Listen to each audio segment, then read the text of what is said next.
जय मंडळी सांभाळून घ्यावं. हरी हरी रामकृष्ण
नामाचे चिंतन प्रगट पसारा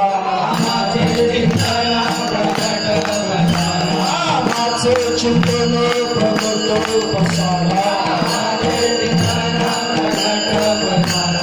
सालते करा जेत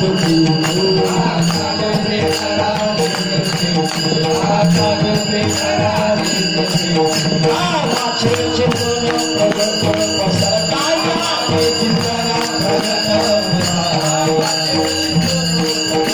पसारा सालते खरा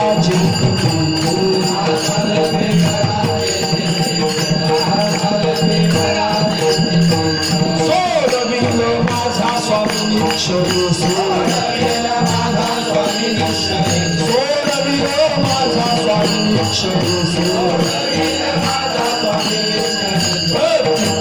दासी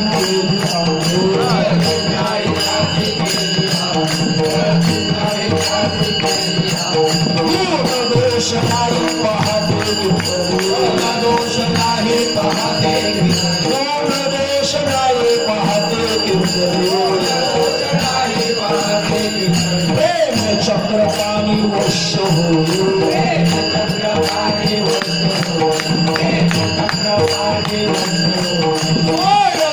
माझा स्वामी निश्चय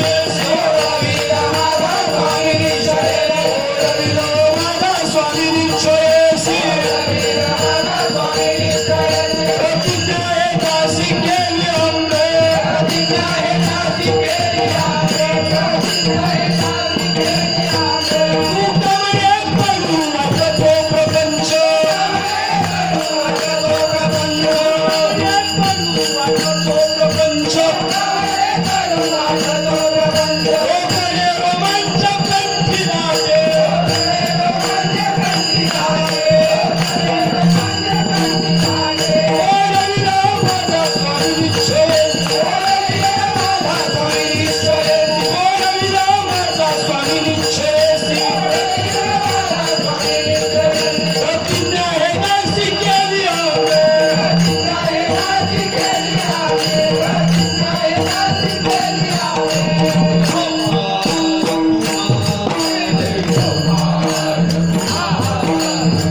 नामाचे चिंतन प्रगट नामाचे चिंतन प्रगट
वाह हरी हरी नामाचे चिंतन प्रगट पसारा नामाचे चिंतन प्रगट पसारा असा ते कराचे तेत सोडविल माझा स्वामी निश्चयसे प्रतिज्ञा हे दासे केली मी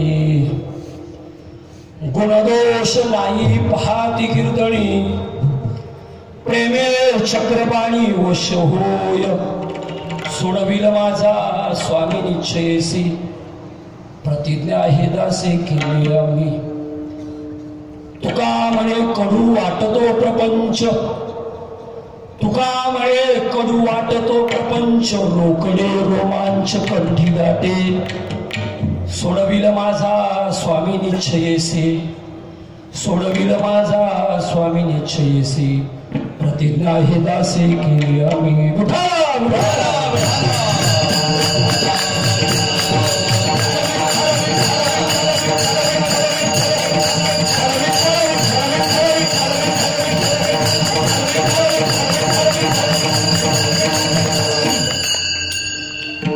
ओम ब्रह्मानंद परम सुखदम केवलम ज्ञानमूर्तिम द्वंद्वातीतम गगन सदृशम तत्वमस्यादि लक्षणम एकम नित्य विमलम अचलम सर्वदी साक्षीभूतम भावातीतम त्रिमलहितम सद्गुरुम तम नमामि ज्या ज्या ठिकाणी मन जाई माझे त्या त्या ठिकाणी निज रूप तुझे मी ठेवितो मस्तक ज्या ठिकाणी तेथे सद्गुरु तुमचे पाय दोन्ही जयाच्या संगती विराग झाला मनोधरीचा जडभास गेला साक्षात परमात्मा मज भेट विना विसरू कसा मी गुरुपादुका गुरु ब्रह्मा गुरु विष्णू गुरुदेव महेश्वर गुरु हाची साक्षात परब्रह्म तस्मै श्री गुरवे महायोग पीठे तटे भीमरथ्यम वरं पुंडलिकाय धातु समागत्य तिष्ठं तमानन्दकन्दं परब्रह्मलिङ्गं वसी पाण्डुरं पांडुरंगा करू प्रथम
त्यांच्या कृपादाने कथेचा विस्तार बाबाजी सद्गुरु दास तुका नमो ज्ञानेश्वरा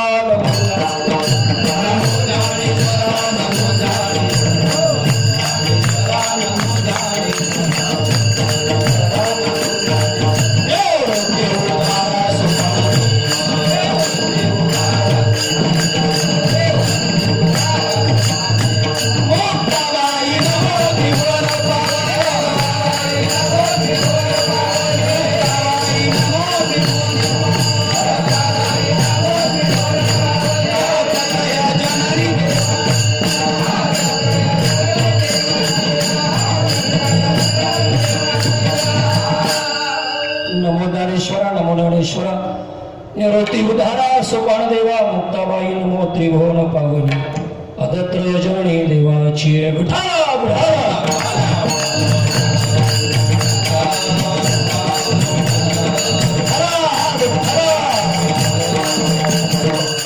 नामाचे चिंतन प्रगट पसारा नामाचे चिंतन प्रगट पसारा असाल ते करा चेततेत सोडविल माझा स्वामी निश्चयेसे प्रतिज्ञा हे दासे केली आम्ही.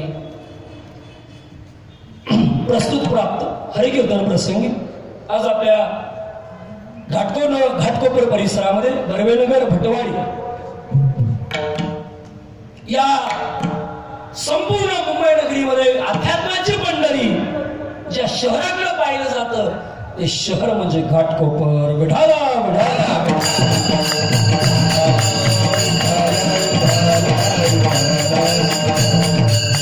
असंख्य साधू संतांच्या मार्गदर्शनाने अनेक वर्ष पुनीत झालेलं हे शहर, असंख्य साधू संतांच्या पदस्पर्शानं पुनीत झालेली भूमी आणि या भूमीमध्ये घाटकोपर वारकरी सेवा मंडळ संपूर्ण घाटकोपर शहरामध्ये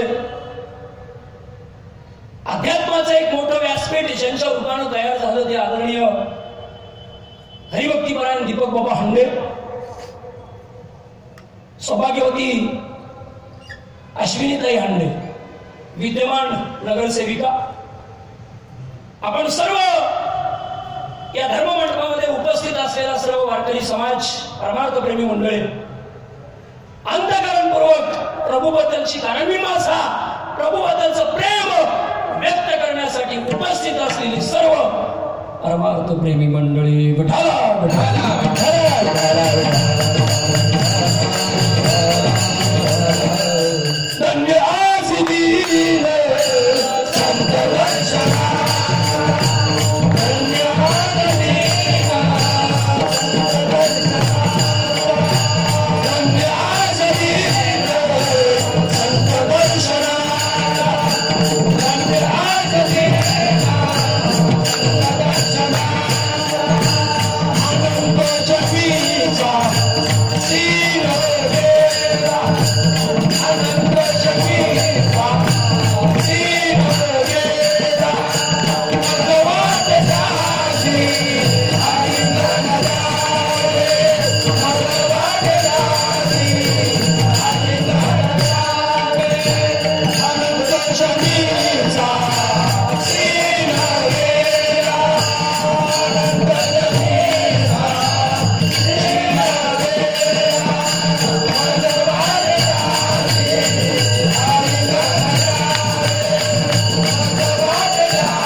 मंगळ होईल. विठाला विठाला विठाला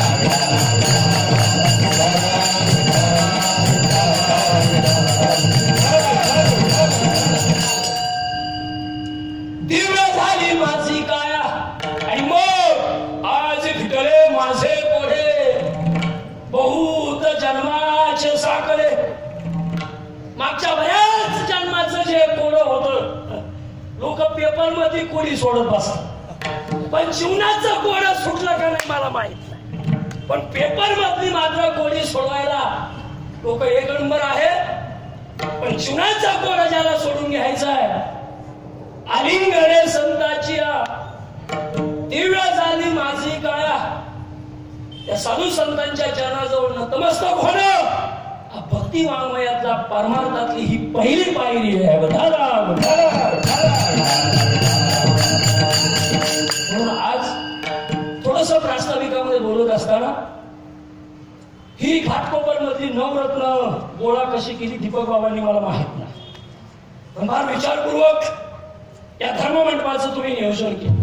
त्यामध्ये मला पहिला असाही प्रश्न पडला बरं का, राजकारणामध्ये लोक दादा असतात, भाई असतात, शेठ असतात, साहेब असतात, पण राजकारणातला हा माणूस बाबा कसा, मला हे पहिलं कळलं. मी याचा समर्पक विचार आता येतापासून करतोय.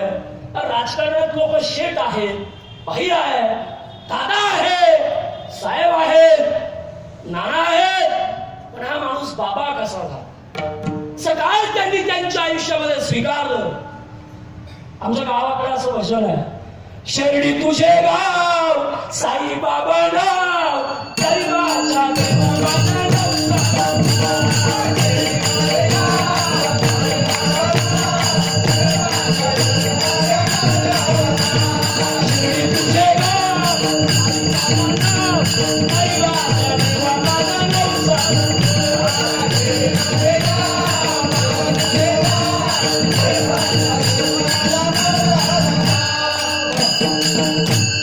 शिर्डी तुझे गाव साई बाबा नाव, गरिबाचा देवा माझा संसार. महाराष्ट्रातले सुप्रसिद्ध संत मांदियाळीमध्ये ज्यांचा उल्लेखनीय उल्लेख केला जातो ते श्री संत साईबाबा.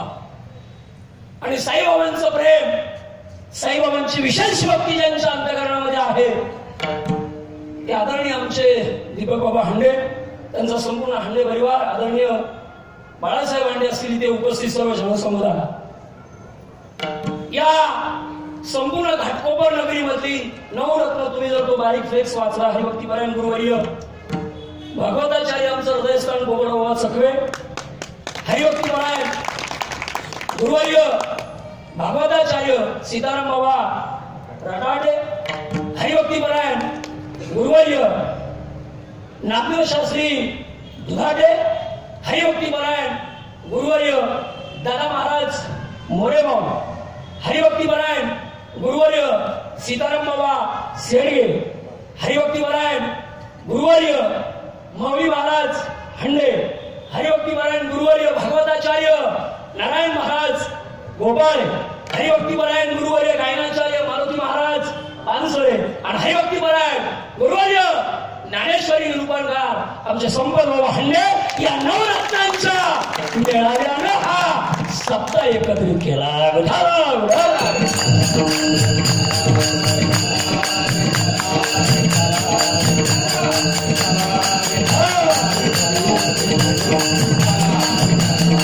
आणि या सर्व घाटकोपर नगरीमधील साधू संतांचा मेळावा एकत्र करून या धर्म व्यासपीठावर आणण्याचं काम जर कुणी केलं असेल, आदरणीय दीपक बाबांनी केलं. आणि हा 7व्या वर्षामध्ये पदार्पण करणारा अखंड नाम यज्ञ सोहळा 50वा वाढदिवस मी घाटकोपर नगरीमध्ये प्रवेश करताना पाहिलं. सगळ्या चौकामध्ये दीपक बाबांचे फ्लेक्स लावलं. तर म्हणजे मला वाटतं, but it is my opinion, तुमचं म्हणणं सगळ्यांचं काय मला माहित नाही, पण या नगरीचं नगरसेवक पद त्यांनी भूषवलं आहे. आता या नगरीचं नगरसेवक पद त्यांच्या सौभाग्यवती अश्विनीताईंना गेली अनेक वर्ष समाजाचं धर्माचं काम करत असताना समाजाच्या सुखदुःखामध्ये, समाजाच्या जडणघडणीमध्ये नवे असंख्य मंडळाची महाराजांच्या कार्यकारिणीमध्ये त्यांनी विशेष असं प्रेम आणि विशेष असा सहभाग नोंदवलेला आहे. मला असं खचितच माझ्या अंतकरणाला वाटतं का असं होऊ नये का भविष्य काळामध्ये त्यांनी विधानसभेच्या उमेदवारीचा विचार करावा आणि त्यांनी राजकारणातलं पुढचं पाऊल टाकावं आणि त्यांच्या त्या धर्माच्या कार्याला आमच्याकडनं शुभेच्छा आहे.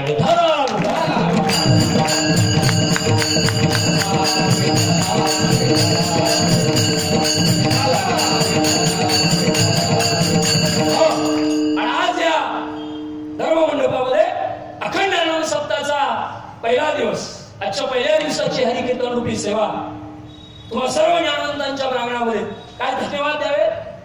एवढ्या धकाधकीच्या जीवनामध्ये एवढ्या शहरामध्ये सुद्धा तुम्ही धर्माचं कार्य टिकून ठेवलंय म्हणून मस्तक हे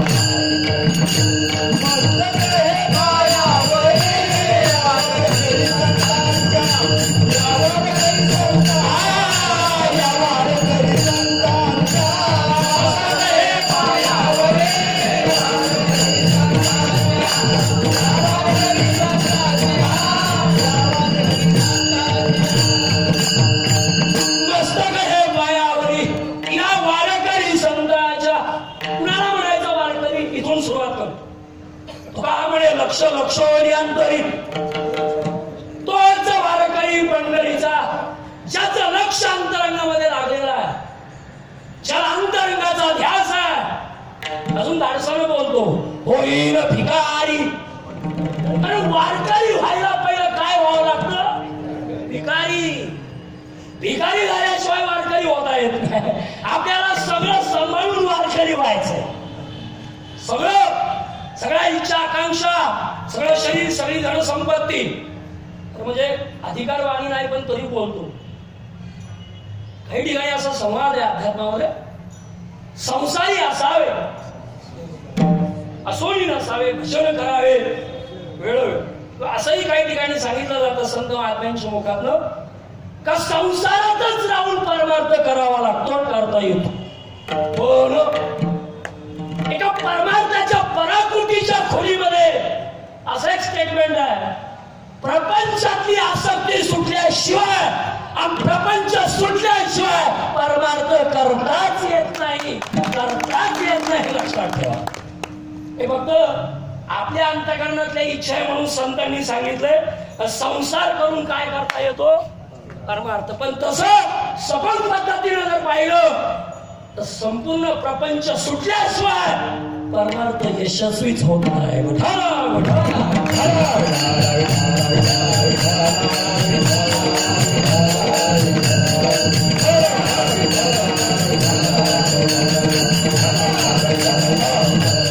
आणि म्हणून आजच्या हरिकीर्तनाच्या रूपानं ज्ञानवंतांच्या प्रांगणामध्ये बोलत असताना आपण फार भाग्यवान.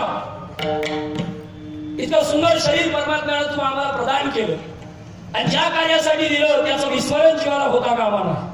कारण विसरली तया थोडं झाली आणि पचती लखाणी 84च्या सर ज्या कार्यासाठी हा नरदेव जन्माला आला त्याचा जर त्याला विसर पडला तर मग मात्र असंख्य योनीचे फेरे या जीवाला फेरावा लागतील. 84 लक्ष योनीच्या फेऱ्यातनं या जीवाची सुटका व्हावी असं वाटत असेल किंवा शेवटची पाणी एक मनुष्य जन्म चुकलिया वर्म फेरा पडे. वर्म चुकलं तो फेरा ठरलेला आणि जर तो फेरा चुकवायचा असेल ते वर्म साधू संतांच्या कृपा आशीर्वादाने समजून घेणं ही आजच्या काळाची गरज आहे. आणि ते समजून घेण्यासाठी हे धर्माचं व्यासपीठ आमच्या संप्रदायानं निर्माण केलेलं आहे. गठाला गठाला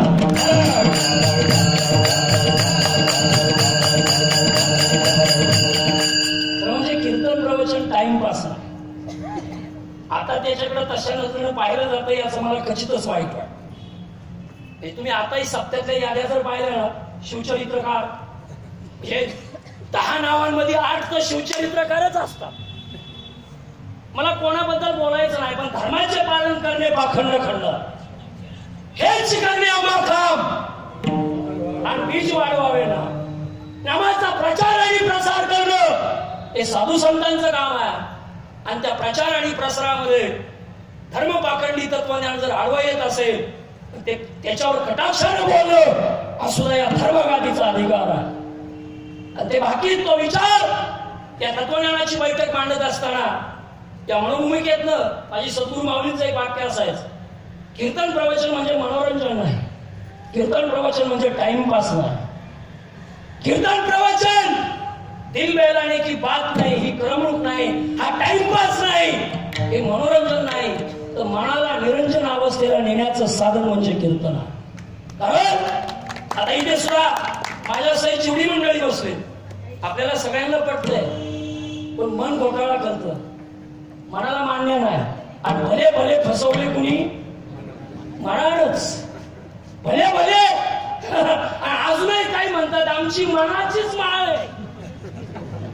मला विशेष वाटत तुळशीमाळ गळा गोपीचंदन टिळा हृदय कळवळा वैष्णवांचा शास्त्रसंमत परमार्थ साधू संतांनी आपल्या समोर मांडण्याचा प्रयत्न केला. याच्यातनं किती घ्यायचं, याच्यातनं उपकारक आपल्या आयुष्यामध्ये जे उपकारक आहे ते आपल्याला जर घ्यायचं असेल आणि आपला उद्धार व्हावा असं वाटत असेल तर आजच्या या कीर्तनातनं जीवाचं स्वरूप कळणं गरजेचं आहे. आनासी कोठून याचासी कोण्या रे ठाया घरदार तुझे नाही, अवघी लटकीच वाय. काय घेऊन आलास, काय घेऊन जाणार?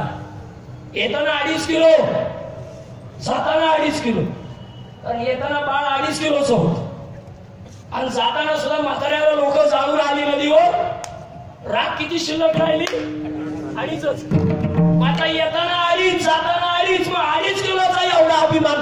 ते आता मी मुंबईला येताना त्याच्यावर बोटं फिरवत होतो त्यावेळेस फेसबुकवर पाहिजे, खरं म्हणजे याला बोटं फिरवायची लोकांना सवय आहे. 2-2 तास बोटं फिरवणार येत काय 2-2. याच्यावर मी येता येता एक वाक्य वाच, आयुष्यभर धन कमवण्यासाठी माणूस वेळ खर्च करतो, आयुष्य खर्च करतो, आयुष्यभर धनसंपत्ती त्याचा अट्टहास चालू असतो. हर मार्ग याच्या यावत जीवाची अपेक्षा. हे नुसतं परमार्थात बोलणं सोपं आहे. आम्ही नुसतं म्हणतो बरं का, रिद्धी सिद्धी निधी अवघीच उपाधी चौथ्या परमानंदी. तर म्हणजे सिद्धीची सुद्धा अक्कल नाही त्यानं हे बोलूच नाही, तो त्यांचा अधिकार होता. तर सिद्धीच्या अगोदरचं एक काम आहे पैसा. आता आमची पैशाचीच आसक्ती गेली नाही तर सिद्धीच्या बाबत आम्ही काय स्टेटमेंट करावं? नको ब्रह्मज्ञान आत्मस्थिती भाव, मी भक्त तू देव आई सागरी, हे जे स्टेटमेंट आहे ते कुणी म्हणावं ज्याला त्या ब्रह्मज्ञानाची खबर आहे, ज्याला त्या ब्रह्मज्ञानाची प्राप्ती आहे त्यांनी म्हणावं नको ब्रह्मज्ञान. ज्याला ब्रह्मज्ञान काय आहे याचा अनुभवच नाही आणि तो सांगतोय नको ब्रह्मज्ञान आत्मस्थिती भाव, मी भक्त तू देव ऐसे करी. मला असं वाटतं भक्त आणि देव याचं नातं तयार होण्यासाठी सुद्धा ब्रह्मज्ञानाची आणि आत्मस्थितीच्या भावाची पहिलीच पायरी आहे.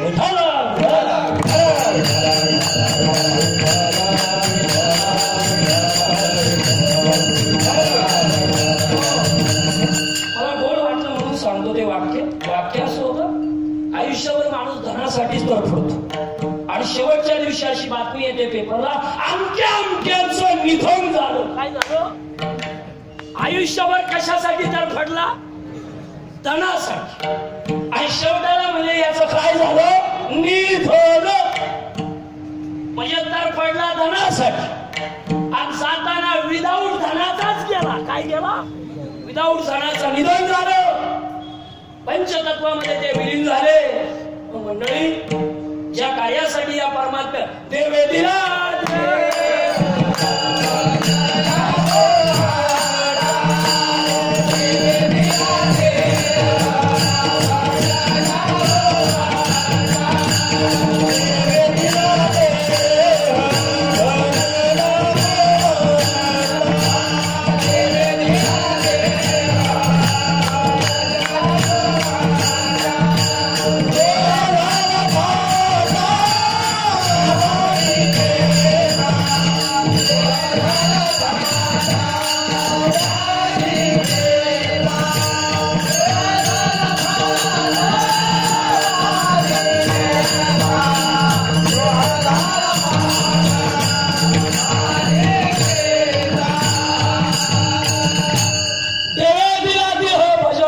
मोठा तो हा झाला फाटा बालिकेचा. त्या परमात्म्यानं nines of design in the hands of the God एवढं सुंदर शरीर परमात्म्यानं प्रदान केलं, बक्षीस केलं. कशासाठी दिलं? आणि ज्या हृदयाचं महत्व जीवाला कळायला तयार नाही. बाबा सांगायचे कोणाचे 5 गेले, कोणाचे 25 गेले, कोणाचे 50 गेले, काही आले असेच गेले. जन्माला ह्याला थोडस बोला, जन्माला ह्याला तुम्ही थोडस बोला. पाणी वाहता वाहता ज्या कार्यासाठी हा हृदय मिळाला तो काय म्हणे? जन्म आल्याचे सार्थक विठ्ठलाची एक कलिया. त्या परमात्म्याचा अनुभव घेणं हा जीवाचा खरा स्वधर्म आहे. जन्म घालून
सर्व जन्मात उत्तम.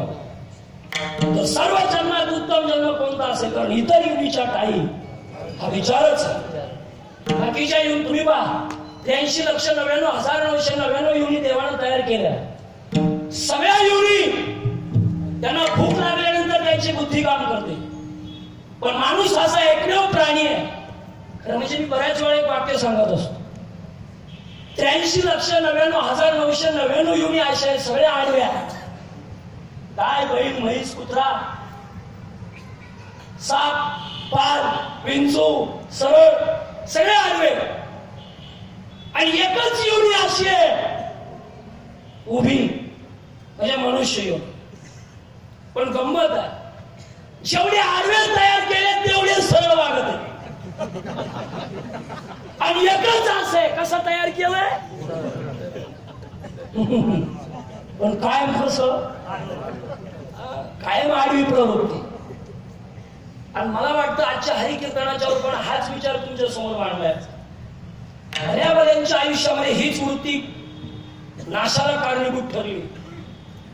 किती जरी परमार्थाच्या भाषावरून केलं ना तरी मी जात नाही, मी चकवे महाराज आहे असं म्हणण्यात सुद्धा माझा मी दाटला आहे. आणि तो मी जोपर्यंत संपतो, तुम्ही पहा आग्र्याच्या तुरुंगातनं छत्रपती शिवाजी राजांची आणि शंभू राजांची सुटका झाली. कशाच्या पेटाऱ्यातनं झाली? बोला. मी मी मी या ठाईतला मी गेला का आपली सुटका झाली? या ठाईतला मी गेला का आपली सुटका झाली? पण आमचं सगळं जातं. काय कळत नव्हतं रावणाला? बाबा सांगायचे त्याच्या इतका टॅलेंट, त्याच्या इतका हुशार एक नव्हता. त्यानं मंगोदरीक सेटिंग लावलं. मंगोदरीक म्हणजे ज्या परमात्म्याचा तुला ध्यास आहे आणि ज्यांची पत्नी मी पळून आणली आहे, जाणं म्हणजे त्यांच्याकडून त्यांना विचार का तुमचे पती म्हणजे तुमचे मालक, तुमचे भगवान रामचंद्र व्यापक आहेत का फक्त तुमच्या पुरते आहे? आता मंदोदरीला हे कळायला पाहिजे नव्हतं. पण जगातली कोणती बायको अख्खा जग जरी तिच्या नवऱ्याला नाव ठेवलं तर ती कधी मान्य करीत नाही. तिच्या डोक्यात एकच असतं, माझं ध्यान तसं नाही, तुम्ही म्हणताय तसं नाही. मग तिच्या लक्षात यायला पाहिलं तू, पण ती गेली. यानं सगळं सांगून ठेवलं. मग जाऊ जाऊन सीतामातेला विचारलं, म्हणे माई तुमचे भगवान प्रभुरामचंद्र व्यापक आहेत का तुमच्या पुढे आहे? सीतामाता म्हणली ते व्यापक आहेत, ते नाही अशी जागा रिकामी ना, ते कुठे नाही अशी जागा रिकामी ना. मग म्हणे कुठे नाहीत अशी जागा रिकामी नाही, मग माझ्या नवऱ्यात नाहीत का? फाय म्युझियम लावलं असतो याने, फाय टॅलेंट इकडे दसऱ्याला जाळीतो आम्ही, तो रावण जावण्यापेक्षा आपल्यातले रावण जा. आजही रावण आहेत. 80,000 बायका असताना दुसऱ्याच्या सुंदर श्रीवजाचं लक्ष जातो तो रावण आजही जिवंत आहे. आणि ते रावण नसते तो कोपर्डी सारखे मॅटर, कोपर्डी सारखी प्रकरण घडलीच नसते. आज धृतराष्ट्र जिवंत नाही का? धृतराष्ट्र आज नाही. धृतराष्ट्र म्हणजे काय? वरून आंधळा ना आतून बी आंधळा. स्वतःच्या भावाची मुलं ते दुर्योधनाला कळत नव्हतं, पण याला कळायला लागत होतं. माझ्या सख्या भावाची 5 मुलं आहेत आणि त्यांची आधी प्रॉपर्टी त्यांना देणं हे माझं काम आहे. पण याला डोळ्यावर पट्टी घातली. मग आज नाहीत का धृतराष्ट्र? मी मेल्याशिवाय मला एकाही मुंबईवाल्या भावाला खायला नाही. असे धृतराष्ट्र नाही काय गावाला? मुंबईवाल्याला काय कमी आहे? त्याच्या दिवस खोले आहेत, बंगले आहेत, त्याला इथं काय भेटणार ना. असे धृतराष्ट्र आहेत ना, आजही आहेत. आणि धृतराष्ट्र नुसता तेवढाच आंदोलन नव्हता. पुढचं सांगतोय फार विचारपूर्वक, काय कपटी प्रवृत्ती होती बा. आणि मग विशेष आता ते महात्म्यांचे शब्द होते, आपण काय बोलावं. स्वानंद सुखनिवासी सच्चिदानंद परब्रह्म सद्गुरू कोणाची ओवाडे बाबांनी अवलादी हा शब्द जर म्हणला तर लोकांना गुदगुल्या व्हायच्या, आनंद व्हायचा, कारण तो त्यांनीच वापरावा. आता आम्ही जर अवलादी म्हणलो तर लोक नारळ घेऊन धावतील खाली. कारण तो त्यांचा अधिकार होता, त्यांची अधिकार वाढी. आमच्या सद्गुरू माऊली म्हणायची ते वरून आंदोलन तसं आतून आंदोलन. त्यानं भीमाला निरोप पाठवला, मला तुझी आठवण येते, मला तुला भेटायचं. कारण त्याच्या डोक्यात एकच होतं, माझी पोरं सगळ्याला मारतील पण भीम यांच्याच्याने मरायचा नाही. आणि भीमाचं नियोजन मी करणार. म्हणून भीमाला निरोप पाठवला, मला तुझी लय आठवण येते आणि मला भेटायला. मोठी माणसं आपल्याशी गोड बोलायला लागली का समजायचं त्यांच्या का आपलं काहीतरी काम आहे, काय त्याच्याशिवाय ते आपल्याशी गोड कधीच बोलत नाही. आणि 4 धृतराष्ट्राचा निरोप आला. भीमाच्या लक्षात आलं पण वडिलांचा निरोप आहे. कारण वडील ती संस्कृती आहे. India is a great country of Indian culture is a great culture of. एक काळाची ती संस्कृती अशी होती, सुलता जरी असेल जुन्या काळात आपलं एक असं वाक्य होतं, मावशी माई मरो पण मावशी. तर आई इतकंच प्रेम मावशीच्या अंतकरणामध्ये होत. पण आता तशी सिच्युएशन, आता संकुचित प्रवृत्ती तयार झाली. साहेब एक काळ असा होता गावामध्ये, शहरामध्ये एक माणूस बोलला का अख्खा गाव ऐकायचं. आता अख्खा गाव बोंबाला तर एकटा ऐकत नाही. काय करायचं करायचं, हे उलट झालं. हा कलियुगाचा महिमा आहे. गुरुचरित्रामध्ये वर्णन आहे. एका हातामध्ये लिंग घेतलंय कलीनं आणि एका हातामध्ये, इकडल्या एका हातात लिंग आहे आणि एका हातात शिव आहे. परमात्मा विचारताय कली हे काय रूप धारण केलंस? कली सांगतोय काळ माझा आहे, आता तुम्ही बोलायचं नाही. एका हातात लिंग म्हणजे एका हातात निधीभ्रष्ट लोक आहेत आणि एका हातात जीभ आहे, म्हणजे वाणी कंट्रोल होत नाही. आणि इथेच आज भले भले बसले या 2च गोष्टी. पण वक्त्यानं सुद्धा बाबा फार सुंदर सांगायचे. आज महाराष्ट्राला खऱ्या विचाराची क्रांतीची गरज आहे. मी मगाशी बोललो आणि धाडसानं बोलतो, माफी मागून बोलतो, तुम्ही ज्ञानवंत मंडळी आहात. मी फार सुंदर अशा नगरीमध्ये आहे. पण 80 ते 85 सत्य एका घाटकोपर मध्ये होतात महाराष्ट्रात. मी वर्षभर, आणि मी आज नाही सांगत, महाराष्ट्रात मी रोज सांगतो, रोज. कारण तुम्ही घाटकोपर मध्ये राहत असाल पण आमचा स्वाभिमान इथं दटलाय, आमचं हृदय इथं दटलंय, याचं आम्हाला विस्मरण नाही. 84 सप्ते माझं ऑब्झर्वेशन आहे. 42 सप्ते कणमोलीत होता. एकटा कणमोलीत, नवी मुंबई शहर कणमोली आणि का मोठा 42 सप्ते. 84 सप्ते एका घाटकोपर मध्ये होत. म्हणजे वर्षभर जरी एखाद्याने ठरवलं ना घरी नाही जेवायचं तरी काही लोट घ्यायचं व्यवस्थित. या मुंबई नगरीमध्ये आलेला, घाटकोपर नगरीत आलेला वारकरी उपाशी मारणार नाही, एवढी विशेष ताकद या नगरीतल्या अध्यात्मात आहे.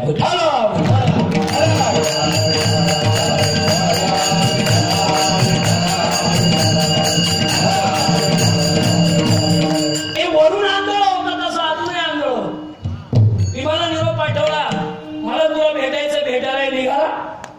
पण भगवंताने थांबवलंय. थांब. गॉडफादर असावा, पाठीराखा असावा, तवे तर हा भरवसा नामधारकांचा. आता उठवलो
एवढ्या आनंदात तुम्ही जर आता एखादा म्हणला महाराज एवढ्या आनंदात सुद्धा मी लय टेन्शन मध्ये रेल्वे स्टेशनला राहून शिवने इथं थांबलो. ते आनंद सावळा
उद्धव न्यायला आला होता गौरंगीला.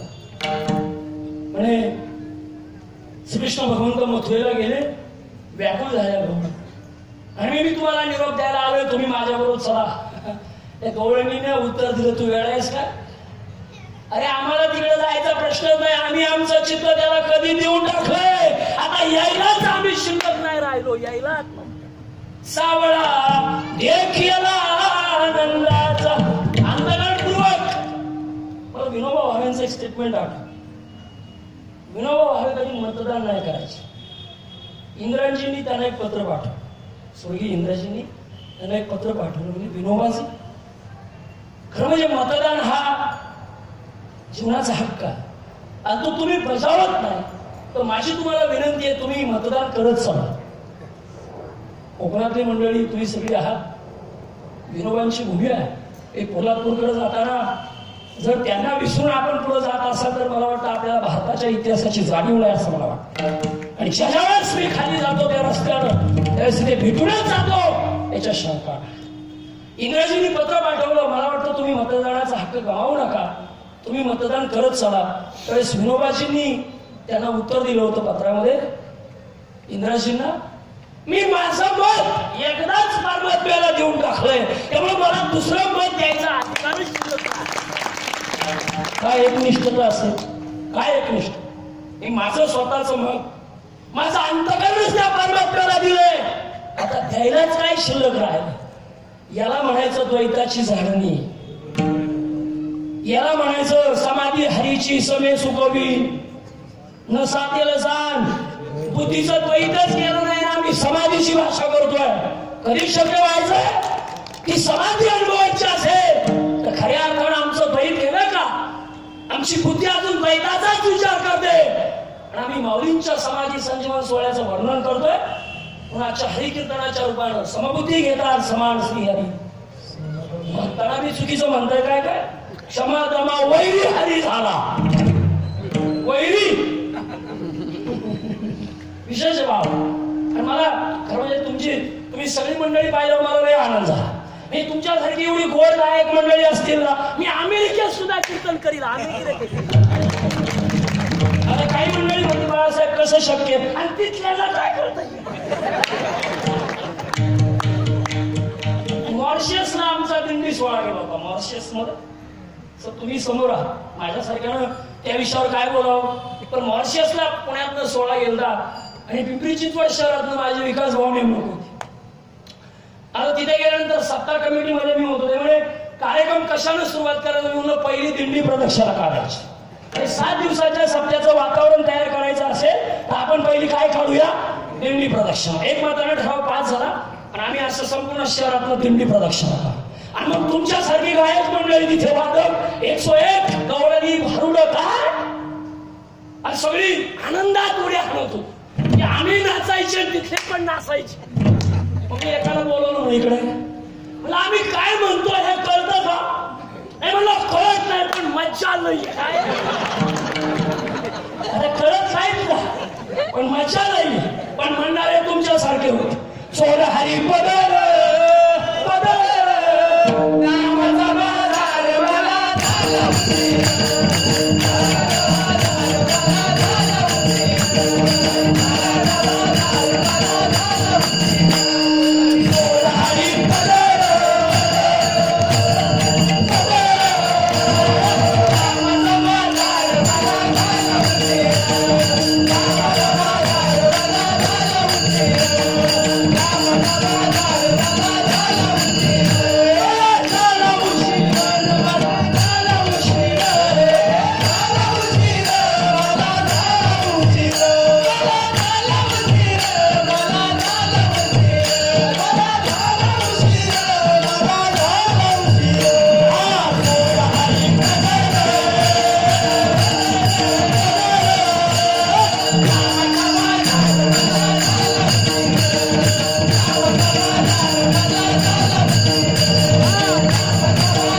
मला तुम्हाला आज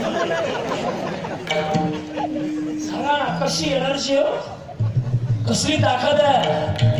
बाबा एक सांगू फार अंतकरण तो नामस्मरणात राहणं. ठीक आहे एक वाक्य अजून तुम्हाला साखर व्हायला आवडेल का साखर खायला आवडेल. बोला बोला. सोलिव्ह सुखाचं स्टेटमेंट आहे.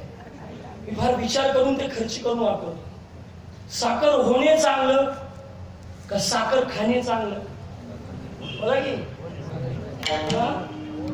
उक्त नाही घेतलं. बोला साखर काय उपयोग. तुम्ही काय उत्तर दिले. साखर होऊन करताच काय. साखराला काय साखराची गोडी ठाऊक आहे. साखर होणे म्हणजे ज्ञानी होणं आणि साखर खाणे म्हणजे भक्त होणं. सतत ज्याला साखर खायची आहे तर खाण्यात आनंद आहे का होण्यात. साखरेला विचारलं तुझी गोडी काय. साखर सांगेल का गोडी काय. कारण साखरेला माहीतच नाही. तिला साखर व्हायचा अधिकार आहे पण चाखायचा अधिकार नाही. तसं जीवाला भक्त व्हायला आवडतं ज्ञानी व्हायला आवडत नाही. जाणीवपूर्वक सांगतोय साखर खाण्यातला जो आनंद आहे विशेष आहे. बरं ठीक आहे अजून सांग म्हणजे अजून सोपं. मिठाई स्वीट मार्ट मध्ये आहे आता. तसं तिचा काय विशेष उपयोग आहे का. ती किती दिवस स्वीट मार्ट मध्ये ठेवली तिचा काय उपयोग आहे. ती खाऊन पोटात टाकली तरी तिचा काय विशेष उपयोग आहे का नाही. पण तिची गोडी कधी असते माहितीये का. ती जेव्हा जेव्हा जिभेवर असते ना तेव्हा तेव्हा तिची विशेष गोडी असते. म्हणजे मिठाई शोकेस मध्ये पण उपयोगाची आहे आणि मिठाई पोटात गेल्यावर पण उपयोगाची. मिठाई आनंद देते कधी एवढं तरी बोला. तिचा विशेष आनंद आहे जिभेवर असतो. त्यामुळं अजून धाडसानं बोल. काम क्रोध मद मत्सर दम आणि अहंकार हे आता सुद्धा हे मी तासभर ओरडतोय ना, तुम्हाला सगळं पटत आहे, पण घोटाळा कोण करतोय? आता काही डोक्यात त्यांचं ओरडायचं काम आहे, आपण सगळंच ऐकायचं असतं का? आणि काय म्हणतील माझ्यापेक्षा काय ओरडणार आहे, काय बोलायचं बोलू द्या. कोणाचा काम क्रोध मद मत्सर कसा खवळेल सांगू शकत नाही. भल्याभल्यांच्या आयुष्यात आमचे बाबा फार गोड सांगायचे, या सहानला ज्यांनी मान्य केलं ना तो सामान्य, या सहानला जो धारण करतो ना तो साधारण, या सहानला जो धाकात ठेवतो साधं काय, या सहानला ज्यांनी धुतलं साधू आहे, आणि या सहानचा ज्यांनी अंत केला संत आहे.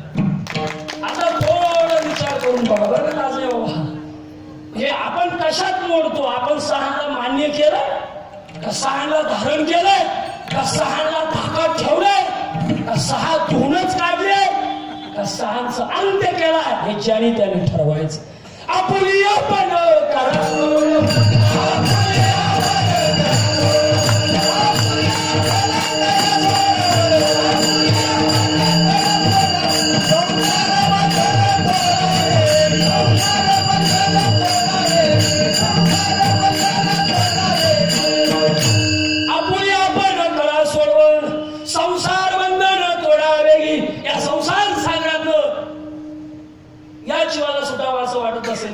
चित्रांती शस्त्राने नंदी भाऊ.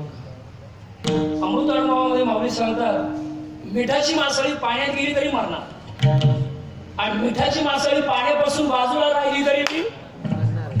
कारण माशाचा गुणधर्म आहे ते पाण्याशिवाय जगूच शकत नाही. कारण पाण्यातला मासा बाजूला काढला का तो काय होणार? मरणार. आणि मिठाची मासळी असल्यामुळं ती पाण्यात गेली तरी मरणार. अज्ञानी जीव संसारातही दुःखे, आणि अज्ञानी जीव परमार्थात जरी आला पण प्रपंचातली आसक्ती जर कमी झाली नाही तो तिथेही दुःखीचा आहे. आणि ते दुःख खऱ्या अर्थानं निवारण व्हावं असं वाटत असेल तर माझा विषय इथं बाहेर पडला होता का आपल्या जीवनात गॉडफादर असावा, मार्गदर्शक असावा, सद्गुरू आणि संत तत्वांचा आविष्कार आपल्या जीवनामध्ये घडावा. इथून बाहेर पडलो होतो, ज्ञानदेव म्हणे तरलो तरलो आता उतरलो.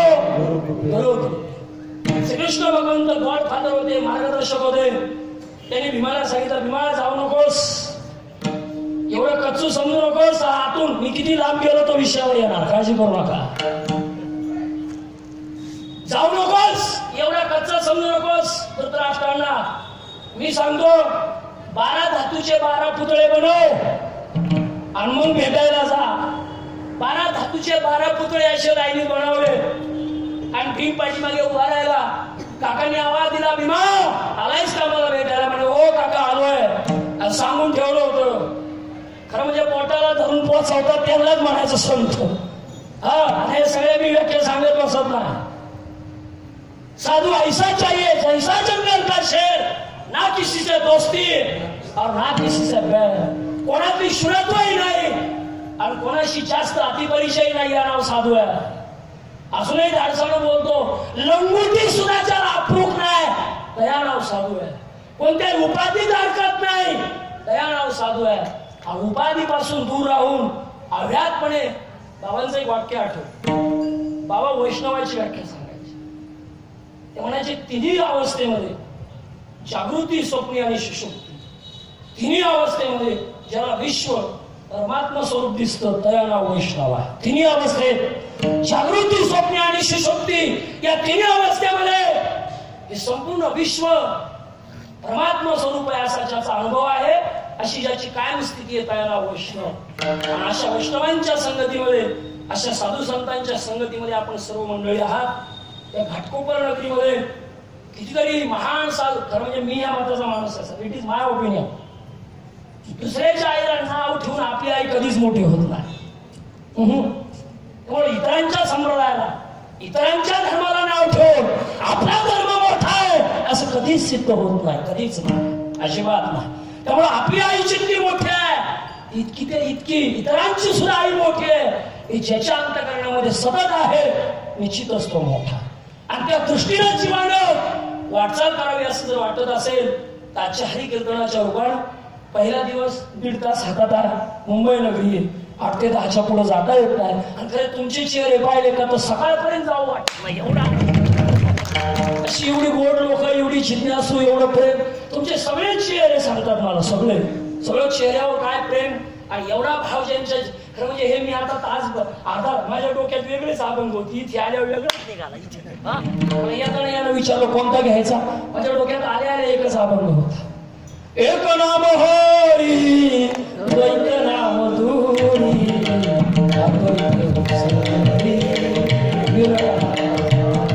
समबुद्धी घेता समान सिंहारी समान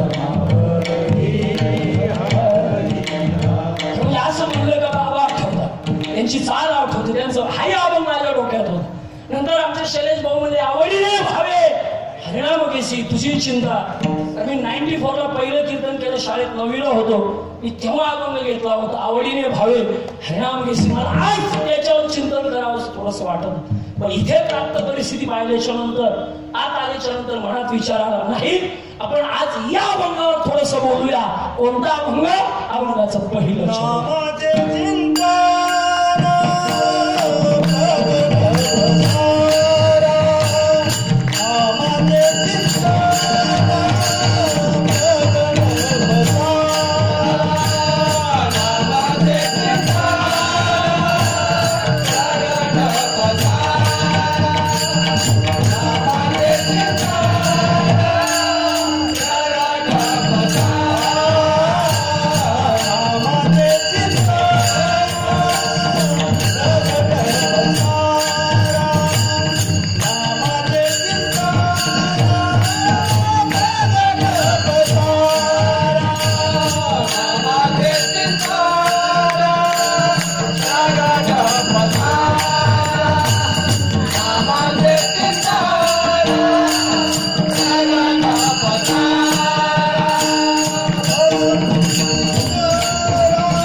देवळीवासी तो खूप बरा आहे. सांगतात नामाचे चिंतन प्रगट पसारा.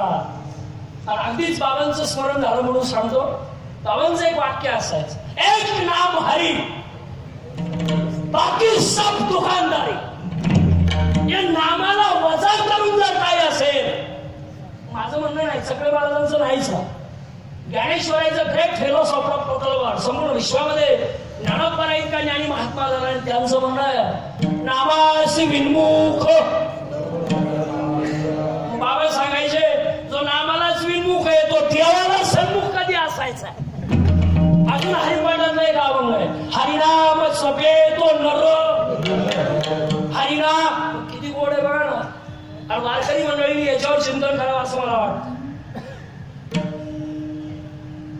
साधू संतांचं म्हणणं सकळे महाराज काय म्हणतात याला व्हॅल्यू ना. महाराष्ट्रातला नामवंत कीर्तनकार काय म्हणतो याला व्हॅल्यू ना. शास्त्र प्रचिती, आत्मप्रचिती आणि गुरु प्रचितीचा काय प्रत्यक्ष अनुभव आहे. इथे कथन करणं आजच्या काळाची गरज आहे. आणि खरं म्हणजे कीर्तनकारांचा हा सब्जेक्ट आहे. आई व अर्धा तास बोलावं, बापाव अर्धा तास. आई आणि बाप हा कीर्तनकाराचा विषय अजिबात नाही. तर आमच्याकडं याच्यात PhD करायची राहील. 99% कीर्तनात आई माझी. मी ते म्हणू नाही या मताचा माणूस नाही. आईवर 5 मिनिटं बोलावं, वडिलांवर 5 मिनिटं बोलावं, पण उरलेला वेळ, कारण कीर्तनकाराचा विषय देव आहे, 5-10 मिनिटं त्याला इतिहासावर. आता बोलू का धाडसानं बोलतो, हे भौतिक सुखाच्या दृष्टीने लोक वाटचाल करतात. सर मला याचा आनंद वाटतो, पण दुसरं दुःख वाटतं. शंभूराजांची मालिका टीव्हीला चालू आहे, आनंद आहे, सगळा इतिहास महाराष्ट्राच्या समोर आहे. पण आम्ही इतिहासाच्या किती पानं उचकता आम्ही इतिहासाच्याच पानाला हात घालतोय का काय याची भीती वाटायला लागली. 8 दिवस झाले याच्यावर एक वाक्य येत आहे व्हॉट्सअपवर, शिवाजीराजांनाच त्यांची भावकी सांभाळता नाही आली तर आपल्याला काय सांभाळता येणार आहे. कोणाबद्दल बोलायला लागलो आम्ही? 450 वर्ष ज्यांच्याबद्दल परत शब्द काढायची आमची हिंमत नव्हती, त्यांच्याबद्दल आम्ही बोलतोय. शिवाजीराजांना त्यांची भावकी सांभाळता नाही आली तर आम्हाला काय आमची भावकी सांभाळता येणार आहे? छत्रपतींच्या बाबतीत बोलायचं नाही. कुठे कन्याकुमारी आणि कुठे काश्मीर? इंग्रजांच्या आधी पोर्तुगीज आणि डच भारतात आले. कधीच पोर्तुगीजांनी महाराष्ट्रात एंट्री केली असती आणि खिडकीला केला असता महाराष्ट्र, पण राजांचा दराराच इतका होता. इंग्रजांच्या प्रत्येक कानाकोपऱ्यामध्ये त्यांच्या देशात, राष्ट्रात सुद्धा छत्रपती. आता अजून मी धाडसानं काय बोलू, आजही महाराष्ट्राकडे जो छत्रपती शिवाजीराजांचा फोटो आहे तो भारतात फोटो येतो एका इंग्रज अधिकाऱ्याने काढलेला आहे. परिपूर्ण शिवाजींची प्रतिमा त्यांनी आपल्या समोर उतरवली, इतका थरारा त्यांच्या अंतःकरणात आहे. आणि आज आम्ही सोशल मीडियावर आमच्याच राजाच्या बद्दल आम्ही प्रतिमेचं वाक्य वापरतोय, त्यांना त्यांची भावकी सांभाळता नाही. अरे विश्व ज्यांनी सांभाळण्याचा प्रयत्न केला आणि खरं म्हणजे त्यांचं नावच आहे शिवाजी.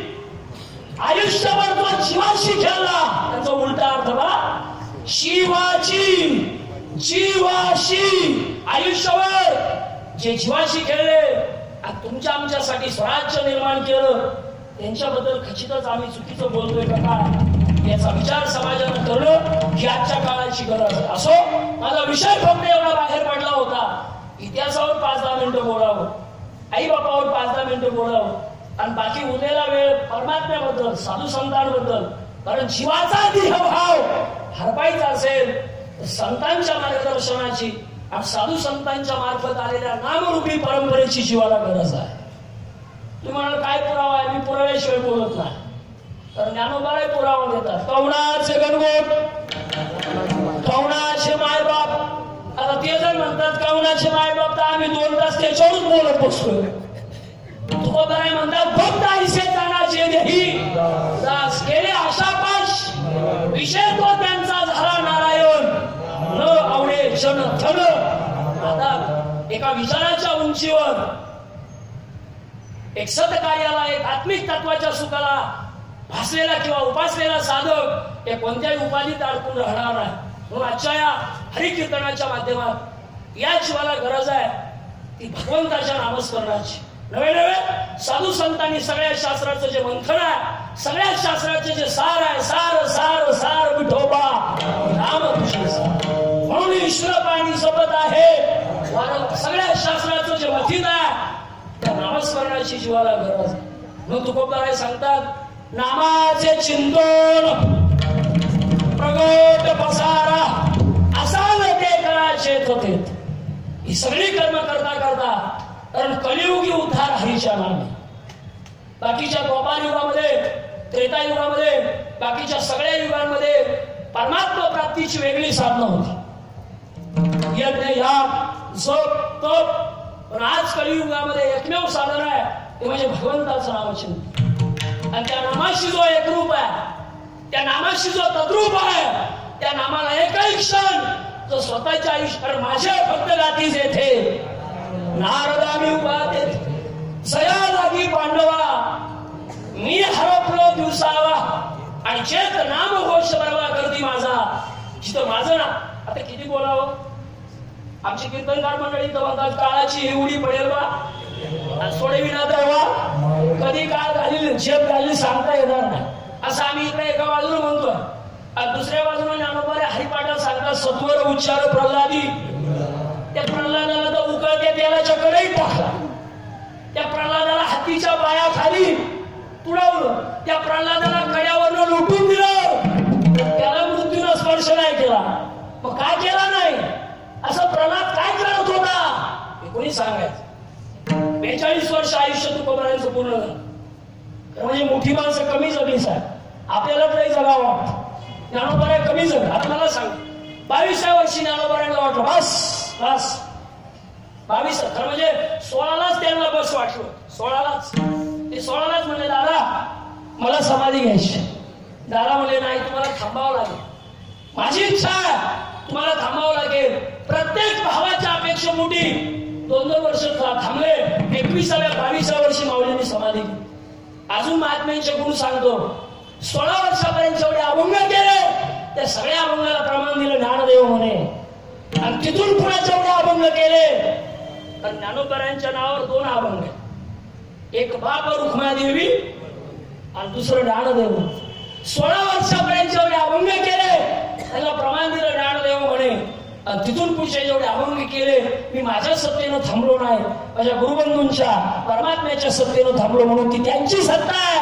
ती त्यांच्या नावाच्या अभंग आहेत, माझ्या नाही. काय अधिक तत्ववाद असेल. आणि त्यांनी म्हणावं हे विश्वाची माझे घर, आपलं मी माझं अजून सुटत नाही म्हणजे सोडायचं नाही आणि करून द्यायचं नाही. विठाला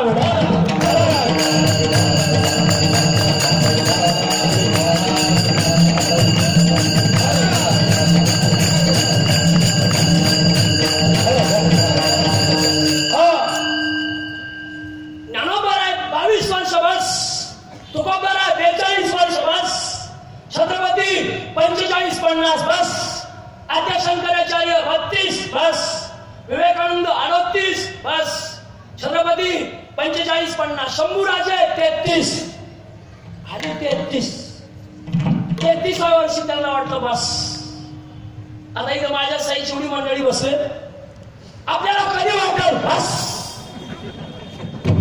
कधी वाटल सांगा ना मला. जन्म घेणे लागे, भल्या भल्यांना आडवी आली वासना, भल्या भल्यांचा कार्यक्रम झाला म्हणून आजच्या हरिकीर्तन काय आता बोलावं. रोजचा अनुभव सांगतो माझा बाबा, माफी मागून. तर म्हणजे तुम्ही गुरुजन मंडळी बऱ्याच वेळा साथीचा, बऱ्याच वेळा हरिकीर्तनाचा योगा आला, पण माझा महाराष्ट्रातला अनुभव सांग. देव असा गंभीर बाबा. हे आता सुद्धा तुम्हाला मी सुखी दिसतोय, मला तुम्ही सुखी दिसताय, नाही तर इथून तिथून सगळे दुःख त्याची गंमतच नाही बा, गंमतच बा. ज्यांच्या घरात 2 लाख पगार आहे, पैसे खायलाच माणसं नाही, खायलाच माणसं ते मानायचं कोणी खायचं म्हणून मोठा प्रश्न. आमच्या गावाला आम्ही पाहतो 50 एकर जमीन कागदच होत नाही, होतच नाही. जमीन किती 50, घरात 25 माणसं, बिगावर जमीन नाही, एक बिगा सुद्धा. काही आता आमच्या जुन्नर आंबेगाव मध्ये असं आहे 20 बैल आहेत दारात, 20 गाड्याची बैल, पहिलं धराय गडी नाही घरात. आणि त्यांच्या घरात 50 गडी, शिळी घेता येईना, काय घेता येईना. याच्यावर सुद्धा तुम्ही वाक्य वाचलं असेल का. याच्यावर सुद्धा एक वाक्य होतं, 100 किलो धान्य ज्याला घेता येतो त्याला ते पोतं पाठवून नेता येत, आणि ज्याला 100 किलो धान्य पाठवून नेता येतो त्याला ते 100 किलो धान्य घेता येत नाही. इथून तिथून मी माफी मागतो बरं का तुमची सगळ्यांची. हे माझ्या बोलण्याचा अर्थ चांगला काढा, पण माझा महाराष्ट्रात मी विषयावर आलो म्हणून बोलतोय. परंतु तुकोबा 42 वर्ष जगले बाबा शिंदे बाबा, पण 30 वर्षाचा प्रपंचात फरफट. आता 42 + 30 किती राहिले बोला, माझं मॅथ्स कमी आहे. 42 + 30 किती राहिले 12 वर्षात 5,500 अभंग तयार केले. 4,775 अभंगांचा गाथा आहे. भल्या भल्यांचे मेंदू बंद केले असे एक अभंग आहे. काही ठिकाणी म्हणजे सोडीला संसार माया तयावरी, आणि काही ठिकाणी म्हणजे चिंखावर संसार येणे नावे तरी शिव. आता काय डोक्यात घ्यायचं, सोडायचं का चिंखायचं. त्यांना संसार नेमके कोणता म्हणायचं. मला विशेष वाट 12 वर्षात 5,500 अभंग. आता आमचे 12×5 = 60, 12 साती 12 5.5 अभंग माहित नाहीत. किती 5.5. मला विशेष वाट. आता तुम्ही सगळी उपकारक मंडळी आहात, पण माझा महाराष्ट्राचा अनुभव सांग आणि मी बोलल्यावर सुद्धा तुमच्या सगळ्यांच्या लक्षात येणार हीच तर आहे आपली. थोडस बोलू का आपण? ज्याचा मोकार पाठ आहे का मोकार पाठा त्याला आवाजच नाही, काय नाही गमत पाठच. आणि ज्याला मोकार आवाज पाठत नाही, काय नाही आवाज मोकार आहे पण शेजारच्याला विचारते पुढं काय पुढं. आणि काहींचा पाठा मोकार काय त्यानं काय लिला केली असेल, काय शेषमेंट लावलं असेल. मंडळी त्याचे उपकार काय बोलावा आता. सुखरू पाहिसा तुझा कोणीसा अजून बराच घातले असते माळ पण नशिबातणार दरिंद्री असतो. दरिंद्री इतकं सुंदर शरीर मला सांगा ना, जगाच्या पाठीवर याच्या इतकं सुंदर का? आणि एवढं सुद्धा ज्याच्या डोक्यात आहे ना एवढं याच्या इतकं सुंदर जगाच्या पाठीवर याच्या इतकं सुंदर जगात काहीच नाही. आणि एवढं सुंदर बक्षीस परमात्म्यानं प्रदान केलं याच्यातच लाख लाख धन्यवाद आहे. Thank you thank you thank you. इतकं सुंदर काय डेरे बाबा सांगायचे, जिस यार ने नथ बनाई उसको पुकारे बार बार, अरे लेकिन जिसने नाम कर दिया उसको भूल गई गवा. नथीमुळं नाकाला शोभा का नाकामुळं नथीला? बोला तुम्ही बोल नका बरं. नथीमुळं नाकाला शोभा का नाकामुळं नथीला? नाकामुळं नथी. म्हणजे इतकी सुंदर नथ बनवली. पण रे बाबा सांगायचे सगळ्या पल्लीतून पण काही काही चहा प्यायला गेलो मी चहा प्यायचा नसतो, काय दाखवायची असते. मग 2 तोळ्याची नथ केली, सगळ्या दुनियाला नवऱ्याचं नाव सांगितलं. आणि ती 2 तोळ्याची नथ घालायची आणि नाक निर्माण केलं. आता माणूस नाकच नसतं तर नथ काय वाटात अडकवली असते. जिस यार ने नथ बनाई उसको पुकारे बार बार, जिसने नाक दिला उसको भूल गई गवा. मग त्या नथीला शोभा आहे कोणामुळं? नाकाला. आणि नाकही लय सुंदर आहे, लय सुंदर नाक आहे. पण त्या स्त्रीचा प्राण निघून गेलाय. काय त्या नाकाचा तरी काय उपयोग आहे? या सगळ्याला शोभा आहे कोणामुळे? चैतन्यामुळे. नयन चित्रांची शस्त्राने नयन नंदी बाबा. आता इथे समोर गाड्या लावल्या. बाबा म्हणायचे गाडी पळते का इंजिन पळते? बोला काय पळत? माझा वेळ संपलाय, मला कल्पना आहे, मी जास्त वेळ बोलणारच ना. शॉर्टकट गाडी पळते का इंजिन? पडेकर साहेब आता सकाळ संध्याकाळ तर आपण गाडी चालवते, तुम्ही पण बोला काय पळते गाडी का इंजिन? हा इंजिन इंजिन बोलताय. इंजिन चाशीला पीठ आहे, बाबांचे शब्द आहे ते. काय बोलावं? मी लहान होतो 6वी 7वीला त्यांची कीर्तन खरं म्हणजे ते इंग्लिश मध्ये बोलायचे. मला आठवतं व्हेरिफिकेशन हा इंग्लिश मधला शब्द मी त्यांच्या मुखात ऐकला होता, विशेष वाटलं. असा काळा सवळा महात्मा हा शिक्षण असतं त्यांचं. पण एक एक शब्द, एक एक उदाहरण, एक एक गोष्ट. ते म्हणायचे असा मोठा बोगदा होता आणि मालाची गाडी क्रॉस करायची होती. आणि झालं असं, बोगद्याची उंची कमी आणि गाडीच्या बॉडीची उंची जास्त होती. आणि गाडी काय पास व्हायला तयार नाही. ती बरीचशी कंपनीची लोक, इंजिनियर लोक हजर होती. त्यांनी विचार केला काय करावं, भरपूर प्रयत्न केला. मग नंतर म्हणजे आता बोगदा पण तोडता येईल, कारण गाडी पास करायची असं तर बोगदा तोडावा. आणि जर गाडी पास करायची असं तर बोगदा नाही तोडला तर गाडीची बॉडी तोडावं लागेल. नेमकी काय करायचं? सगळे प्रयत्न करून झाले. आणि बाबा सांगायचे शेजारी एक महात्मा आला, त्यानं पाहिलं म्हणजे काय चाललं इंजिनियर साहेब? म्हणजे काय नाही, गाडी पास करायची पण बोगद्याची उंची कमी आहे, गाडीची बॉडी जास्त आहे, गाडीच पास होत नाही, बोगदा तोडता येत नाही आणि बॉडी तोडता येत नाही. आम्हाला तर कंपनीचा माल पोहोचवायचा. बाबा म्हणजे त्याच्यात काय अवघड आहे? म्हणजे काय म्हणजे टायर मध्ये 4-4 बोटं फक्त हवा उतरावं. काय करा? हवा उतरवली का तुमची गाडी पास होणार आहे. मला सांगा, फार विचाराचा परमार्थ त्यांनी आपल्या आयुष्यात शिकवलं.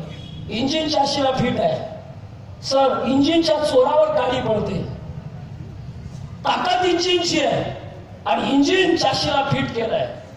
ही चाशी आहे आणि या चाशीला आत्म चैतन्य नावाचं इंजिन फिट केलं. अरे तुम्ही माझ्या समोर हे हांडे बाबा तुम्ही चष्मा घातला, दादा तुम्ही चष्मा घातला, बाबा तुम्ही नरवडे काका तुम्ही चष्मा. मला सांगा तुम्ही चष्म्यानं पाहता का डोळ्यानं?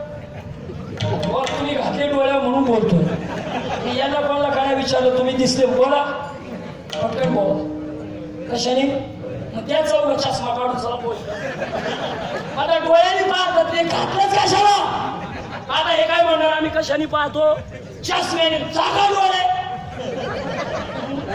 कोण पाहणार आहे? चष्माही नाही आणि डोळाही नाही, पाहणार वेगळं आहे. आणि तो पाहणारा एकदा निघून गेला का याची किंमत सांग. म्हणून मंडळी हरिकीर्तनात एवढं सांगायचं, ज्या परमात्म्यानं हे विश्व या आनंदासहित तुम्हाला प्रदान केलंय त्याचं स्मरण करणं जीवाचं साध्य कर्तव्य आहे. आणि त्याच्या स्मरणाला जो विसरला तर वाक्यच असं आहे, ज्याचं स्मरण चांगलं त्याच मरण चांगलं. म्हणून चांगलं स्मरण आपल्या वाट्याला यावं असं वाटत असेल तर मग मात्र साधू संतांनी केलेलं मार्गदर्शन जीवाच्या दृष्टीनं महत्वाचं आहे.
नामाचे चिंतन प्रगट पसारा असाल ते करा चिंतन. म्हणजे विठोबा रुक्माई झालं ना आता शिक सुरुवात व्हायची विषय वेळच संपला. पण आता आहे सरांशी बोलणं झालं ते म्हणजे 5-7 मिनिटं. मुंबई नगरीत आपण कायद्याबद्दल बोलत असेल तर कायद्याचं पालन करणं आपलं आद्य कर्तव्य पण आहे. कारण ज्यावेळेस कायदाच आपल्याला सपोर्ट करतो त्यावेळेस आपण त्याचं उल्लंघन करणं उचित नाही. तरी 5 मिनिटांमध्ये मी जास्त बोलणार नाही. थोडासा उशीर पहिला दिवस आहे आता जमून चालायचं. त्याच काय हे पहिल्या दिवशी तसं होतच. काय होतं ऍडजस्टमेंट होतं. आज एक 5-10 मिनिटं उशीर झाला. पण जाता जाता या हरिकीर्तनाच्या माध्यमातून एवढं सांगायचं, ज्ञानदेव म्हणे नाम हे सुलभ पण सर्वत्र. काय शब्द असतील नामोबाराचे मला विशेष वाटत. आणि मला आजच्या हरिकीर्तनाच्या हरिपाठ असा एक ग्रंथ आहे नामोबाराचा, घरात ठेव. घागर में सागर म्हणजे या घागरीतच आखा काय घडलेला आहे सागर. असा एकमेव तर ग्रंथ कोणता असेल ज्ञानोबरांचा तो हरिपाठ.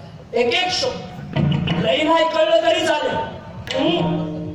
आणि साधकाच्या दृष्टीने तेच महत्वाचं आहे. अंतकाले स्मरणेव स्मरण मुक्ता कलेवर शेवटच्या श्वासापर्यंत त्या नामाशी एकरूप राहणं, त्या नामातच राहणं. जयाचा जन्म जनी नामात झाला. तुकोबारांना एकाने विचारलं होतं या अपवित्र ठिकाणी गेल्यावर सुद्धा तुम्ही तुमचं नामस्मरण बंद नाही. कारण माझी मजा झाली मनावर वाचा. म्हणजे अपवित्र ठिकाणी गेलं तरी तुमचं नामस्मरण कधी बंद होत नाही. तुम्हाला असं अवघडल्यासारखं वाटत नाही का? म्हणजे गंमतच अशी. ज्ञानोबा ज्ञानेश्वरी सांगतात, परमात्मा अर्जुनाला सांगताय, अर्जुना अंतकालाच्या टायमाला जो माझं स्मरण करतो आणि जो माझी आठवण काढतो तो मलाच येऊन मिळतो. आमचे बाबा सांगायचे काय वेळ नाम उच्चारिता नाही दोन्ही पक्ष काही. नाम घ्यायला काय वेळ लागत नाही. आणि खरं म्हणजे नामात इतकी ताकद आहे, घेणारा तर उद्धार पावतोच पण देश काळाचा सुद्धा उद्धार नाम करतो हे लक्षात ठेवा. मग महात्मे सुद्धा ज्या स्थितीला गेले का ती स्थिती त्यांनी पुण्यवान केली. डेरे बाबा सांगायचे रामदास स्वामींसारख्या सज्जनाचे पाय त्या गडाला लागले म्हणून त्या गडाचं नाव झालं सज्जन गड. गड हा गडच होता पण रामदास स्वामींसारखा सज्जन तिथे गेला म्हणून त्या गडाचं नाव सज्जन आहे. स्थितीला पुण्यवान करण्याची ताकद साधू संतांमध्ये आहे. म्हणून अंतकाळाला कधी मृत्यू येईल सांगता येणार नाही. कधी केव्हा कुठे आपण जाऊ सांगते. मग बाबा सांगायचे भूकंपाच्या टायमाला संडासात बसलाय आणि संडास पडून गेला. म्हणून अपवित्र सुद्धा ठिकाणी मी माझ्या प्रभूच्या स्मरणाला विसरणार नाही. कारण भूकंप होतोय आणि भूकंपाच्या टायमाला तू संडासात बसलाय. आयुष्यभर आता काही बोलू का? एक वाक्य बोलतो. काही तरता तरता बुडाले, बरोबर का? काही तरता तरता बुडाले आणि काही बुडता बुडता तरले. बुडता बुडता वाल्मिकी ऋषी बुडता बुडता तरले आणि काही तरता तरता आयुष्यभर माळ घातली, परमार्थाला आला, हृदय दुखायला लागलं, ऍडमिट केलं आणि डॉक्टरनी सांगितलं आता पर्याय नाही, आता खाव. हे तरता तरता बुडाले. शेवटच्या क्षणाला त्या प्रभूचं स्मरण होणं हे फार महत्वाचं. आणि असा पवित्र निश्चय जीवाच्या ठिकाणी रामदास परमहंस महाराजांचं एक उदाहरण आहे. आता एवढेच मुद्दे मला बोलताय, मला जास्त बोलता येणार नाही, वेळेअभावी. नामाचे चिंतन आणि एवढाच घ्या जीवनात ठेवा, बस, बाकी काय नाही. मी मगाशी सांगितलं साखर होण्यापेक्षा साखर खाण्यात मजा आहे. शोकेस मध्ये मिठाईचाही काय उपयोग नाही आणि पोटातही मिठाईचा काय उपयोग नाही. ती मिठाई तोंडात असलं. गोंदवलेकर बाबांनी एकाने गोंदवलेकर बाबांना विचारलं, बाबा नाम कसं घ्यायचं? ते म्हणजे कसं बी घे. कसं बी म्हणजे कसं काय? म्हणजे प्याला कुडूनही खाला तर गोडच आहे, कुडूनही खाला तर गोडच आहे. फक्त त्या नामाशी तू त्या भावानं तद्रूप हो. आज मला गंमत वाटत आणि खरं म्हणजे परमहंस महाराजांचं ते दृष्टांत आपल्यासाठी फार उपयोगाचं आहे. त्यांनी एकाला अनुभव दिला होता दीक्षा. आता ही गंमत आहे, विषय वाढेल माझा. 4 वेदाची 4 महावाक्य आणि प्रत्येक महावाक्याचा बोध असणं ही आजच्या काळाची गरज आहे. आणि साधू त्यालाच म्हणायचं ज्याच्याकडे बोध येतो. तर ज्ञानोबा म्हणतात साधू बोध झाला. ज्याच्याकडे बोध आहे, जो सतत शिष्याला स्वस्वरूपापर्यंत पोहोचू शकतो, त्या नाव साधू. आणि हे ज्यांच्या आयुष्यात घडलं त्या परमहंस महाराजांचं उदाहरण आहे. त्यांनी एकाला दीक्षा दिली, अनुभव दिला आणि सांगितलं चिंतन करत जा. काही दिवसांनी तो परत आला, म्हणे बाबा मी 15-20 दिवस झाले, तुम्ही तुमच्या आज्ञेवर, कारण गुरुची आज्ञा शिरसावून द्या. ज्ञानोबरायांनी आपल्याला हरिपाठात आज्ञा दिली, ज्ञानदेव म्हणे नाम जपा परंपरा त्याचे. ज्ञानोबरायांनी, आता मी मगाशी प्रमाण दिलं तुम्हाला, हरिबुद्धी जपेतो, वाचेशी श्लोक, वाचेशी श्लोक, वाचेशी श्लोक, एवढंच समजून घ्या. वाचायला सोपं रामकृष्ण, पण हरिबुद्धी जपेतो दुर्लभ. किंवा हरिनामाच्या संगतीमध्ये त्या जीवन असणं ही गरज आहे. आमच्या परमहंस महाराजांनी दीक्षा दिली, चिंतन करायला सांगितलं, पण 15 दिवसांनी तो रिटर्न आला, म्हणजे बाबा मी प्रयत्न करतो पण माझं मनच एकाग्र होत नाही. आणि आजही तसंच बरीच मंडळी म्हणतात सगळं बरोबर चालू आहे पण मनच एकाग्र होत नाही. आणि लई झालं तर सगळं घोटाळा कोण करतं? मनच. आता मी असंख्य दृष्टांत देईन. वैकुंठवासी ब्रह्ममूर्ती कोणाचे ओवाडेरे पण सांगायचे. वैकुंठवासी रघुनाथ महाराज परभणीकरांचा दृष्टांत मनावर. कारण एवढ्यात जास्त वेळ कशाला? मनाला. जगात एवढ्यात जास्त दुःख देत असेल तर मन, आणि एवढ्यात जास्त खरं बोलत असेल तर मनच. तर संध्याकाळी उशीवर डोकं टेकवल्यावर पहिलं कोण बोलतं आपल्याशी? मन. आज तू चुकी केलीस, आज असं करायला लागत नव्हतं, हे मनच बोलत. आणि ते मन त्या परमात्म्याशी एकरूप करणं, त्या परमात्म्याशी त्याला समरूप करणं हा जीवाचा सुधर्म आहे. त्यानं सांगितलं बाबा माझ्या मनात असंख्य वेगवेगळे विचार येतात आणि माझं मनच एकाग्र होत, मी काय करू? मग ते म्हणजे ठीक आहे, मी सांगतो त्या रीतीनं तू जरा नामस्मरण. सांगितलं त्याला समजून सांग. परत 15-20 दिवसानं तो आला, म्हणजे बाबा मी तुम्ही सांगितलं तसा प्रयत्न करतो, पण लय वेगवेगळे विचार येतात तर माझं मनच एकाग्र होत नाही, मला कळतच नाही, मला तुमच्या पायापासून जायचं नाही, म्हणजे जाऊच नको, आज थांब, उद्या आपण बघू. रात्री त्याला असं मुक्काम केला. सकाळी गंगामैयावर स्नानाला गेले, दोघे गेले. परमहंस महाराजांनी इकडे डुबकी मारली आणि त्याने तिकडे डुबकी मारली. त्याने जशी तिकडे डुबकी मारली तशी बाहेर आले आणि त्याचं मुंडकं असं दाबून असं 5-7 मिनिटं त्याचं पूर्ण मुंडकं दाबून धरलं. तो असंख्य प्रयत्न वाचवायला असंख्य, पण 5-7 मिनिटं त्यांना सोडलंच नाही. आणि 5-7 मिनिटांनी असा हात काढला, जोरात असा वरती आला. पहिलं व्याजचं वाक्य विचारलं, गुरुजी तुमचा काही वेगळाच विचार होता का आज? म्हणजे काय झालं? म्हणजे खुशाल मला दाबून धरलं, मी मेलो असतो ना. म्हणजे मग हे 5 मिनिटं गेले, या 5 मिनिटात तू काय प्रयत्न करत होतास? म्हणजे काहीच नाही, फक्त मला जगायचंय, फक्त जगायचंय, एवढाच माझा प्रयत्न चालू होता. म्हणजे मग ह्या 5 मिनिटात तुझ्या मनामध्ये दुसरा कोणता विचार आला का? म्हणजे एकही नाही, फक्त माझ्या मनात एकच विचार होता, मला जगायचं. अशा स्थितीला तुझ्या मनात जर दुसरा कोणताच विचार येत नाही, याचा अर्थ तू जीवाच्या आकांताने प्रयत्न करत होतास. आणि इतक्या आकांताने जर माझ्या प्रभूचं स्मरण केलंस, आजही परमात्मा तुला भेटले. मग कशाला म्हणायचो कोंडू कोंडू? मी डबल पोस्ट ग्रॅज्युएट आहे. Any time any subject any place any language. शास्त्र संमत परमात्मा डिस्कस करायची कोणाची तयारी असेल, साधू संतांच्या कृपा आशीर्वादानं जे तत्वज्ञान आमच्या ज्ञानोबा तुकोबारांनी सांगितलं, त्या शास्त्र प्रचितीचा अनुभव कथन करणं इथल्या व्यासपीठाची वरती आहे. टाइमपास, मनोरंजन, इकडल्या तिकडल्या चाली. खरं म्हणजे एक काळ असा होता, पाहुणी ग्रंथ करावे कीर्तन. आता तसं नाही, वाचवणी व्हॉट्सअप करावे कीर्तन. इकडलं तिकडं बोलणं आणि पत्रावळे जोडणं म्हणजे कीर्तन नाही.